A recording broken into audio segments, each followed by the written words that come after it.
दादो नमो नमो निरञ्जनं नमस्कार गुरुदेवता वन्दनां सर्वसाधवा परिणामं परंगत परब्रह्मा परापरं सोमम देव निरञ्जनं निराकार निर्मलं तस्य दादुजीवन्दनं। जय गुरुदेव भगवान की जय। निरंजन निराकार की जय। दादू राम सत्यराम।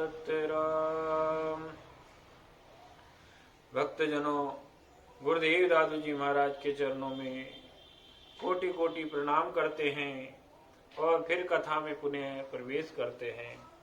हमने अब तक सुना कि राजा मानसिंह के आग्रह करने पर गुरुदेव दादू जी महाराज वापसी आश्रम आ गए और उससे राजा मानसिंह के नगर की रक्षा हो गई। इसके बाद गुरुदेव दादू जी महाराज कई दिनों तक आमेर में रहकर सत्संग करते रहे और प्रभु का भजन करते रहे। इसके बाद में कुछ दिनों बाद गुरुदेव दादू जी महाराज ने प्रभु इच्छा से आमेर से प्रस्थान करने का विचार किया। जब आमेर से प्रस्थान करने का विचार किया तब गुरुदेव दादू जी महाराज ने, जब राजा मानसिंह गुरुदेव दादू जी महाराज से मिलने आए तब उन्होंने राजा मानसिंह से कहा, राजन अब यहाँ से हम जाना चाहते हैं, यह प्रभु की इच्छा है और हमें अब यहाँ से आज्ञा दो। तब राजा मानसिंह ने गुरुदेव दादू जी महाराज से कहा, प्रभु आपको यहाँ कोई कष्ट है क्या? आप बताइए, आप मेरा कोई दोष है क्या? इस प्रकार राजा मानसिंह गुरुदेव दादू जी महाराज से प्रार्थना करने लगा। तब राजा मानसिंह ने कहा कि नहीं, आपने कोई दोष नहीं है, आपने कोई कष्ट नहीं दिया और हमें भी कोई कष्ट नहीं है, लेकिन प्रभु इच्छा ऐसी ही है कि अब हमें यहाँ से प्रस्थान करना ही होगा। इस प्रकार राजा मानसिंह को गुरुदेव दादू जी महाराज ने समझा बुझाया। तब राजा मानसिंह ने गुरुदेव दादू जी महाराज ने कहा, राजा मानसिंह ने गुरुदेव दादू जी महाराज से कहा कि प्रभु अब आप कहाँ जाएंगे और प्रभु की क्या इच्छा है, आगे आप कहाँ निवास करेंगे? हरि ने आपको कुछ तो अवगत कराया होगा, कुछ तो बताया होगा। तब गुरुदेव दादू जी महाराज ने कहा, हरि इच्छा तो अब यहाँ से प्रस्थान करके नारायण असु सरोवर के तट पर निवास करने की है, हम वहीं पर रहेंगे।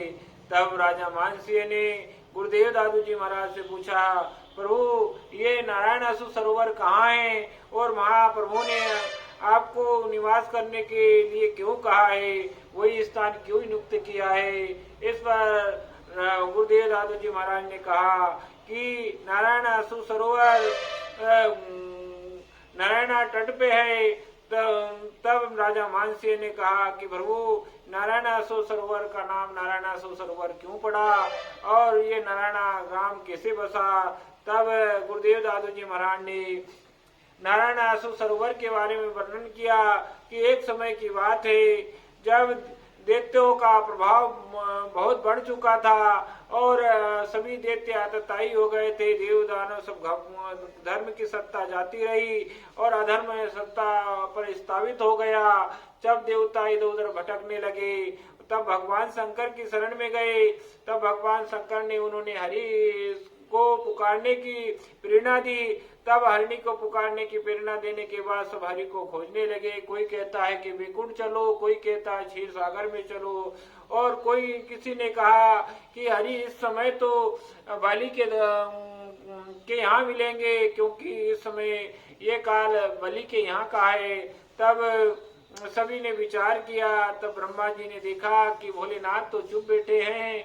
तब भोलेनाथ से आग्रह करते हुए ब्रह्मा जी ने कहा, प्रभु क्या बात है, आप मौन क्यों हैं? आप तो सबसे करीब प्रभु के रहते हैं। इस समय हरि कहाँ मिलेंगे, आप बताइए, हम वहीं पर चलते हैं। तब भोलेनाथ ने कहा कि हरि को ढूंढने के लिए कहीं जाने की आवश्यकता नहीं है, हरि तो सर्वस्व व्यापक है और हर जगह मौजूद रहते हैं। कहीं जहाँ आप उसे पुकारोगे, दिल से पुकारोगे, परमात्मा उसी समय उसी जगह मिल जाएंगे, उनको और कहीं जाने की आवश्यकता नहीं। सभी देवताओं को ये बात अच्छी लगी और ब्रह्मा जी और भगवान भोलेनाथ ने सभी ने मिलकर नारायण को आवाज लगाई और नारायण को आवाज लगाने पर नारायण उनकी आवाज सुनकर वहां प्रकट हो गई और फिर देवताओं ने अपना सारा दुखड़ा सुना दिया, दैत्यों का वर्णन सुना दिया और जिस प्रकार दैत्यों ने सत्ता पर काबिज हुए और धर्म की सत्ता जाती रही, सब सुना दिया। इससे भगवान नारायण दुखी हुए और दुखी होने से उनकी आंखों से कुछ आंसू गिर गए। उस आंसू गिरने से उस आंसू की कुछ बूंदे इस स्थान पर जाकर गिरी, इसी के कारण ये नारायण आंसू सरोवर हो गया और बाद में ये परिवर्तन होता गया और बाद में नारायण सरोवर के नाम से विख्यात हुआ। इसके तट पे ग्राम बसी, जो ग्राम बसा उस ग्राम का नाम नारायणा हो गया। इस प्रकार गुरुदेव दादू जी महाराज ने नारायणा सरोवर के बारे में वर्णन किया और उसके बाद में फिर गुरुदेव दादू जी महाराज ने कहा इस नारायणा सरोवर को पक्का गोरी शाह ने करवाया था। तब राजा मानसिंह ने पूछा कि प्रभु गोरी शाह ने कैसे इसको पक्का करवाया था, वो तो अलग संप्रदाय के व्यक्ति थे और अलग प्रकार की पूजा पद्धति और विधान रखते थे, फिर नारायण पर उनकी आस्था कैसे हो गई। तब गुरुदेव दादू जी महाराज ने राजा मानसिंह को समझाते हुए कहा कि राजन, एक बार गोरी शाह अपनी कोर्ट से दुखित होकर अजमेर पहुंचा और अजमेर पहुंचने पर ख्वाजा जी को अर्जी लगाई। जब ख्वाजा जी ने अर्जी स्वीकार नहीं की, अजमेर में जाने के बाद उसकी कोर्ट ठीक नहीं हुई तो वहां से दुखित होकर वह उस रास्ते से निकलता हुआ जयपुर होता हुआ दिल्ली जाने लगा। तब रास्ते में रुका और वहाँ जलाशय और सरोवर को देखकर लोगों से उनसे पूछा ये सरोवर कौन सा है, तो लोगों ने बताया नारायण सरोवर है। तब गोरी शाह उस जल का देखकर वहीं पर अपना डेरा जमा दिया और उसमें स्नान किया और उसका जल पान किया। जब वह स्नान कर रहा था तो स्नान करते ही उसका कोढ़ जाता रहा। यह चमत्कार देखकर गोरी शाह के मन में परमात्मा के निमित्त भक्ति उत्पन्न हो गई और उसने उस सरोवर को पूरा तरह सुरक्षित करके गहरा करवाया और पक्का बनवाया। इस प्रकार गोरी शाह ने इस सरोवर को बनवाया था और गोरी शाह का इसमें हाथ था। इस प्रकार गुरुदेव दादू जी महाराज ने राजा मानसिंह को सारी नारायण आसो सरोवर के बारे में जो वर्णन थे वो सारी कथा सुना दी। उसके बाद में गुरुदेव दादू जी महाराज ने कहा कि अब हम जाना चाहेंगे। तब राजा मानसिंह ने कहा प्रभु आप तो जा रहे हो, फिर हमारा आश्रय कौन होगा, हमारा क्या होगा। तब गुरुदेव दादू जी महाराज ने राजा मानसिंह की बात मानकर कहा कोई बात नहीं, आप चिंता न करें, हम आपके लिए जगन्नाथ जी को छोड़ जाते हैं और जगन्नाथ जी के भरोसे रहना और जगन्नाथ जी के साथ सत्संग किया करना और परमात्मा का भजन किया करना, सदा जन कल्याण किया करना और संतों की सेवा किया करना, जगन्नाथ जी के बताए हुए रास्ते पर चलना। मेरी वाणी मेरा ही स्वरूप है, इसे हमेशा याद रखना। तब जगन्नाथ जी ने गुरुदेव दादू जी महाराज को बीच में रोकते हुए कहा प्रभु मैं तो आपके साथ ही जाना चाहता हूँ, पर आप मुझे यहाँ क्यों रोकना चाहते हो। मुझे यहाँ रहना पसंद नहीं है, मैं तो आपके साथ ही रहना चाहता हूँ। इस प्रकार जब जगन्नाथ जी ने गुरुदेव दादू जी महाराज से कहा तब दादू जी महाराज ने कहा कि संत तो जन कल्याण के लिए परोपकार के लिए ही निमित्त धरती पर आते हैं और परोपकार ही करते रहते हैं। आप यहाँ धैर्य के साथ रहो, आप बुद्धिमान हो और मन को रोक सकते हो। आप यहाँ रहकर जन कल्याण करते रहो, आपके द्वारा अनेक लोगों का कल्याण होगा। तब गुरुदेव दादू जी महाराज ने इस प्रकार जगन्नाथ जी को कहा कि आप यहीं पर रहना। उसके बाद में गुरुदेव दादू जी महाराज ने अपनी गुदड़ी और घंटी माला कमंडल और सभी जगन्नाथ जी को प्रदान कर दिया और जगह और खड़ाऊ भी दे दी। इसके बाद में जगन्नाथ जी से कहा कि मेरी वाणी मेरा ही स्वरूप है, इसे हमेशा ये ध्यान रखना और उसी का मनन किया करना आपका, और आनंद से रहना, परमात्मा का भजन करना, सत्यराम का जाप करते रहना। इस प्रकार गुरुदेव दादू जी महाराज ने जगन्नाथ जी को आदेश दिया। जब गुरुदेव दादू जी महाराज आमेर से प्रस्थान करने लगे तो वहां पर नगरवासी बहुत आ गए और राजा मानसिंह भी आ गया, सभी संत मंडली आ गए, जो भी भक्त थे गुरुदेव दादू जी महाराज के दर्शन निमित्त आ गए। इस प्रकार गुरुदेव दादू जी महाराज के साथ सभी ने भक्ति भाव से उनकी वंदना की और वंदना करने के बाद में गुरुदेव दादू जी महाराज ने सबको संतुष्ट किया। राजा मानसिंह गुरुदेव दादू जी महाराज के साथ चलते हुए काफी दूर तक पैदल पैदल आया और भक्त लोग भी आए। उसके बाद गुरुदेव दादू जी महाराज ने सभी को समझा बुझा कर अपने अपने स्थानों पर पहुंचा दिया। राजा मानसिंह को भी धैर्य बंधाया और कहा आप चिंता ना करें, हम तुम्हारे साथ हैं।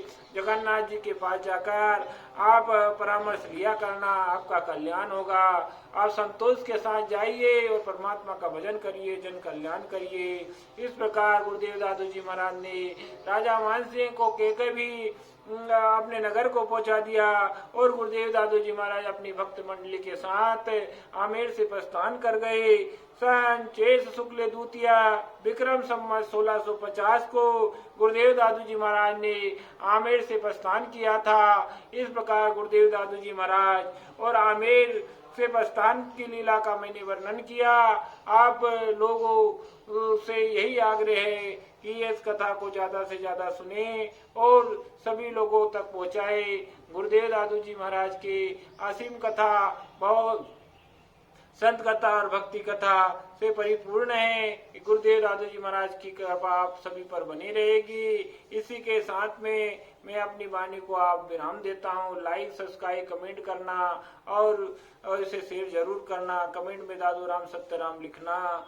भक्तों, गुरुदेव दादू जी महाराज की कथा तो बहुत बड़ी है। इस कथा को संपूर्णतः कहना मेरे बस की बात नहीं, लेकिन आपके लिए और जन कल्याण के लिए कथा में साधारण और सीधे तरीके से लेके आ रहा हूँ, जो आपके लिए बहुत ही सरल और सीधी है, जो आप सुने और ज्यादा से ज्यादा तो लोगों तक पहुँचाए। इसी के साथ में आपसे विदा लेते हैं।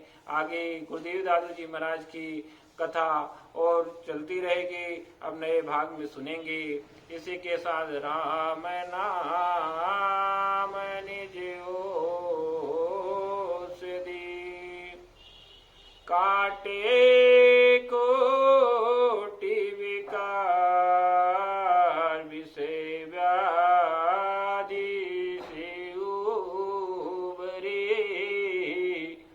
काया कंचन साधु राम सतराम। जय गुरुदेव, जय गुरुदेव,